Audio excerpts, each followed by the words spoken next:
Hello everybody, Average Game here, and welcome to another episode of Supreme Ruler as China. So, quick thing here, I'm actually going to zoom back in. If you missed it, I did a live stream over the weekend. So just to kind of, don't want to spoil anything if you haven't seen it. So before we do anything, you might want to go watch that video. I only played for about 2 hours. It was quite fun. All that stuff. It wasn't too much of too much fighting or anything like that. I didn't really go into any wars. Did a little political stuff, things like that. But you can watch it and kind of get on track and see where we are. So I'm going to give it you about 30 seconds to go do that, and then we're going to continue. Well, maybe 10 seconds. I'll give you 10 seconds because 30 seconds is fucking forever.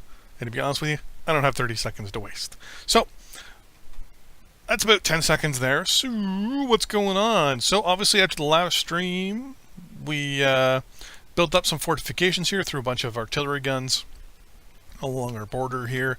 I believe we are producing land infantry. Yes, we are, light infantry, to position along our border here. We signed some arrangements to be allies with Brazil and these two countries down here, Sierra Leone and the Gold Coast. We are in the process. Yep. What are you doing? What are you doing? Are you out of fucking fuel, you dumbass motherfucker?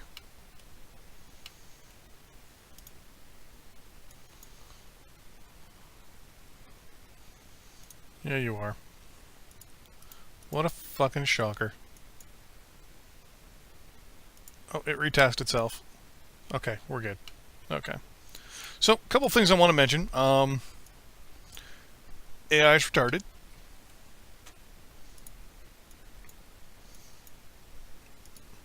If you didn't know that already, AI is completely retarded. It, in its infinite intelligence, when I set up our alliance plans and all that stuff, decided to send troops up to Libya for some reason, even though we're trying to send them to the Gold Coast and Sierra Leone down there, just to kind of help them fortify things and put some troops in their capital. We also signed a alliance deal with Indonesia down here, for the moment at least, to kind of give ourselves some projected power down here. As you can see, we can see a lot of units around the world right now. Our satellite coverage is now sitting at, hover over it here, 58% only. So that just shows you right there just how well our satellites are working. Just to make sure we capture units that aren't caught on satellite, we are flying some AWACS around Europe here. Most of them are flying out of zoom in here, you piece of crap. I believe they're flying out of Baltinsk, whatever that is, and they're flying out all over. We'll unpause here just to kind of go over what is Germany wanting to buy. Petroleum, sure, why not? So we've got aircraft. There's not one right there. There's a couple down here. So they're flying also into the Med. Basically, we're keeping our eyes on things. The hope was that Brazil actually had an aircraft or an airbase. They kind of have one right here. Later on, when we hopefully, and I keep my fingers crossed, hopeful, then we get longer range aircraft. My hope is to possibly fly aircraft down to Brazil, load them up here, and then fly into the U.S. and get a good radar picture of what's going on in the United States, because gotta trust those guys so much. But yeah, so we're slowly working. We're slowly getting things in place. We're slowly getting our allies in the world. If I pause here real quick and bring up our diplomatic relations, so you can see Eastern Europe just fucking loves us. Brazil loves us, obviously. Gold Coast and Sierra Leone do. We have alliances with them, and so does Indonesia. So we're slowly working up that treaty integrity. So that's why I wanted those alliances, really, because most of these countries don't give us anything really militaristic to do, or because any options. I mean, later on we can put troops in Brazil, for example, and let them load up, recoup and all that stuff, and then maybe make a push on somewhere here in the Caribbean. I'm possibly thinking the Dominican Republic, mainly because that gives us an ability to project air power or air force into the United States if we need to, or even into the Caribbean, and even support any aspiring expansion that Brazil would have towards any of its neighbors. It does have some issues with Venezuela, Bolivia, Chile, Paraguay. Is this France and Britain? Oh, the Dutch. Okay. And Guyana. So I mean, it's on okay relations with most of its neighbors. We, on the other hand, fucking, other than India, Afghanistan, and Iran, and Finland, all neighbors we control or have a border with pretty much like us. Sorry, not India, Pakistan. Speak of the devil. They want to buy some oil from us. Sure. Where are we sitting on production? I haven't done any, so our oil is kind of getting there. Wood's good, petroleum's real good. Coal's real good. Metal, good. Uranium, it's good. Power, we got 2 million going in. Oh no, actually we're selling it. We're doing good there. Consumer's good, industrial's good, military production's real good. Okay. So all in all, we're good. We're doing pretty okay. We're doing pretty okay. So the next step, obviously, of what we're going to do here, I don't believe we have any high altitude spying aircraft yet. It's only 73. And the Americans, that's another thing we noticed in the live stream, is we couldn't find any modern American 70s style aircraft, which is causing me a little concern that quite possibly the Americans have stalled possibly in their stuff, in their research possibly, because they're still running motorized engineers, and I haven't seen any jet aircraft. I think I saw some Canadian jet aircraft in England. I think they were around here somewhere. Yeah. So there's the Venom, the Meteor, and whatever the number, it looks like another Meteor squadron. So right now the only jet aircraft I know of, personally, are jet aircraft that are Canadian and Australian. There was one of our AWACS. The British here, no, the Australians. Interesting. The Australians. Australians, Canadians, they're all prop driven. Everyone here is all prop driven. Everyone here is prop driven. So theoretically, we might be in such a position where we might have significant air or sea and air superiority. Because they don't have anything really that I've seen yet. Like I said, there's the odd Venom. Like there's another one there, an Aussie Venom. It looks like the Canadians and the Australians are the most advanced when it comes to actual spotted units so far. Which kind of has me a little nervous. But Bulgaria wants to sell us industrial goods. No big deal.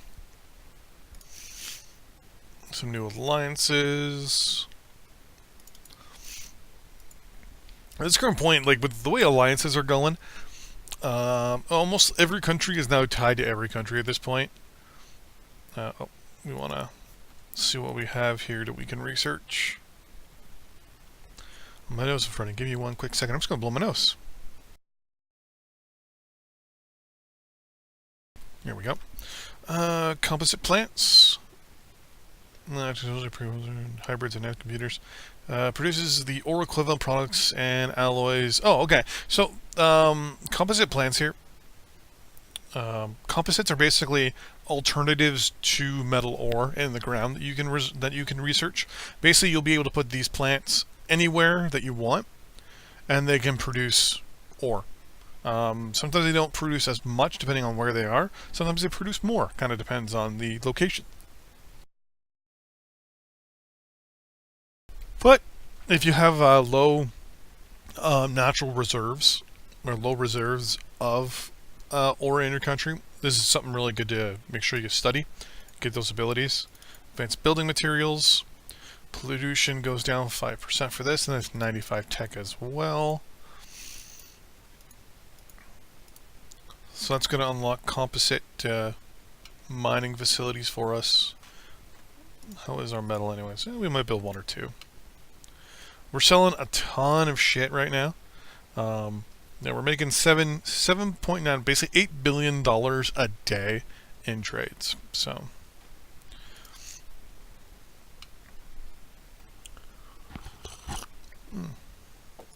let's take a look and see where we're sitting with construction.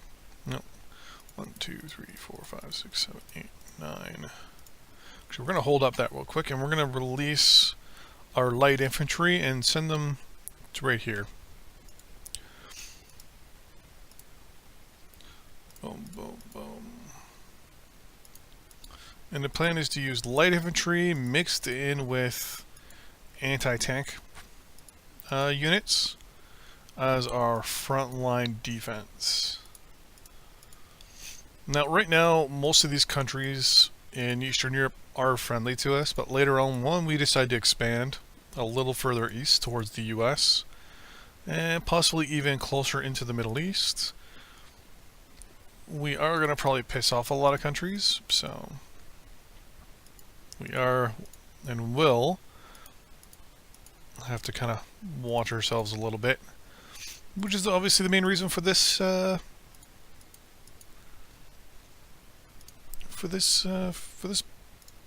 little construction project. Plus, it helps build up our GDP because we're building stuff. It won't help too much because we got to fight the inflation with it, but I've gotten to the point in the game where I don't use GDP really anymore as a point to see where I'm sitting, and I more use the fact that how I feel financially and if I'm making money. And if I feel confident that I won't, make some big decisions and have the economy ruined for 2 or 3 episodes. Like it was one at the beginning when we were just starting to expand.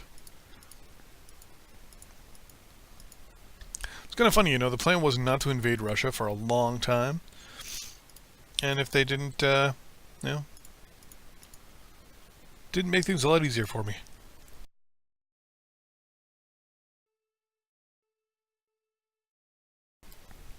Okay. So this episode's probably only going to be about 20 minutes.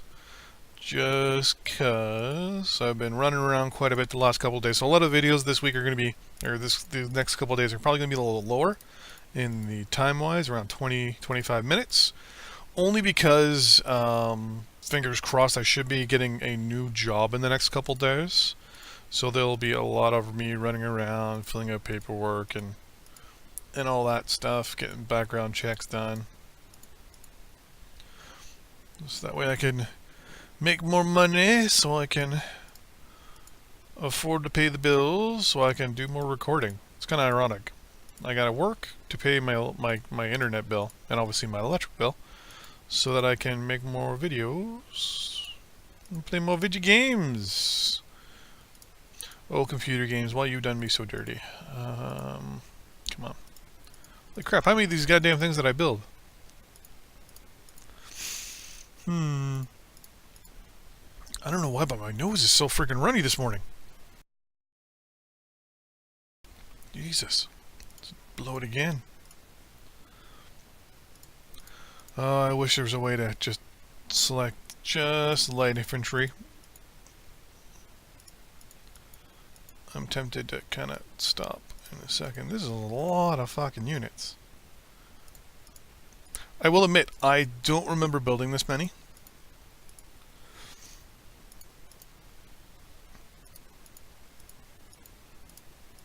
Jesus. How many more did I build? Okay, not many. Okay.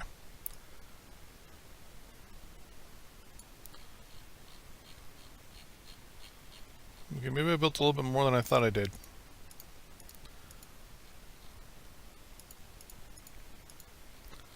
The plan is to have at least two light infantry, or sorry, two anti-tank, either guns or missiles.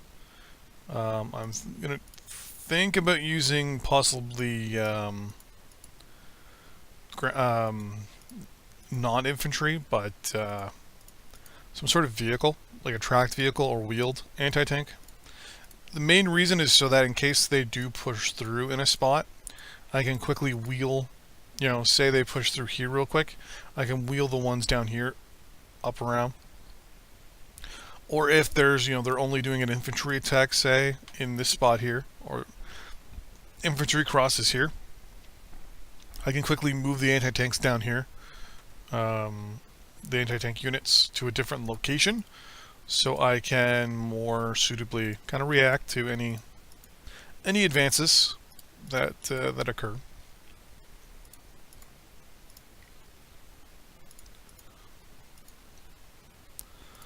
Oh boy. Come on, come on, come on. Holy shit, how many of these things did I fucking build?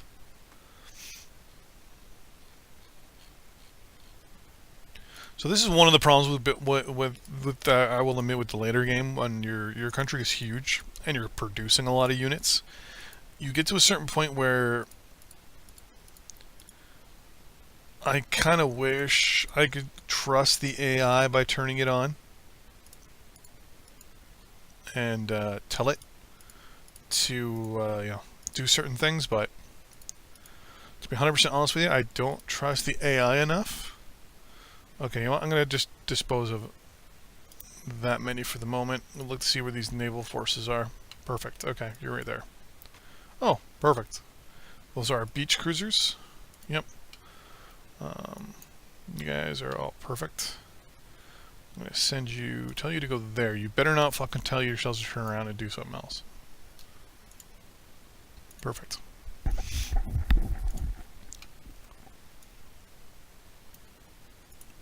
Okay. There should be two groups of three. So this group is actually going to go to the Gold Coast, or Sierra Leone. Perfect. And then these three are going to going to the Gold Coast. And what we're going to do basically is we're going to help kind of support them a little bit. So once we have 3 infantry in either city, we're just going to leave our infantry in their capital, just to kind of show some solidarity and, you know, support for their governments. Their supply is pretty good in most of these countries.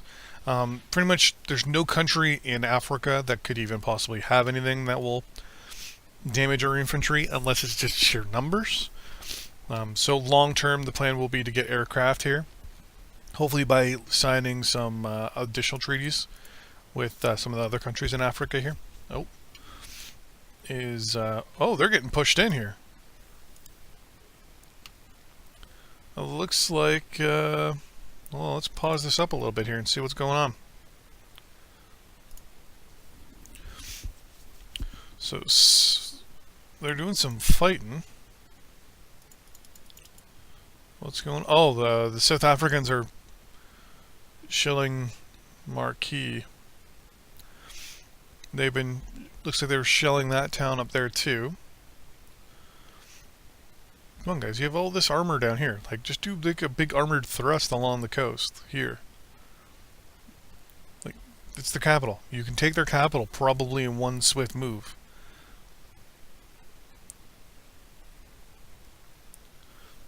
Like, just move in, boom, take it. And then just keep going up the coast, because they don't have anything along pretty much in their interior. I will admit, I'm impressed with South Africa's ability to push around a little bit. Yeah,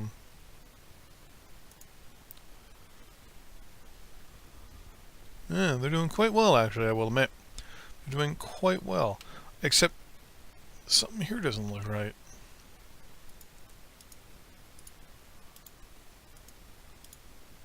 I don't remember Angola being up there as well. This is Belgian Congo, so they won't go to war. Now, this technically is Zaire. That's what we call Zaire nowadays. Initially, it was Congo and the Congo Republic. This is now Congo, and this is actually Zaire. Modern day lesson. Modern day lesson. But it's gonna be that's gonna be it for this episode. So in the next episode, we're gonna deploy these troops to our western front, take a look and see how things are gonna go, and well, go from there. Until next time, see you guys then. Bye bye. See you in the battlefield.